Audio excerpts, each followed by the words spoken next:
جی ہم اس وقت موجود ہیں پاکستان تحریک انصاف پی پی 118 کے سابقہ ٹکٹ ہولڈر اور سابقہ تحصیل اعظم گوجرا چودھری اسد زمان چیمہ صاحب کے ہاں۔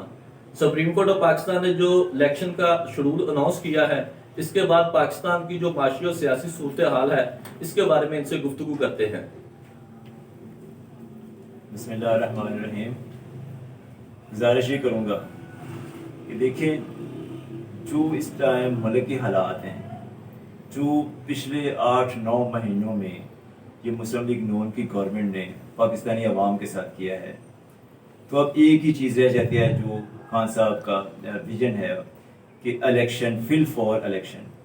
تو میں یہ سمجھتا ہوں کہ یہ جو ہے صرف صوبائی اسمبلی کی بجائے پورے ملک میں جنرل الیکشن جو ہے وہ ہونا چاہیے، اور جتنی جلدی جنرل الیکشن ہوگا اتنی جلدی جو ہے جنرل جو ہے گورنمنٹ جو بھی جیتے، ہم یہ نہیں کہتے کہ ضرور جو ہے پی ٹی اے جیتے گی، انشاءاللہ میں یہ سمجھتا ہوں کہ پاکستان تحریک انصاف جو ہے یہ کلین سویپ کرے گی پاکستان پورے میں۔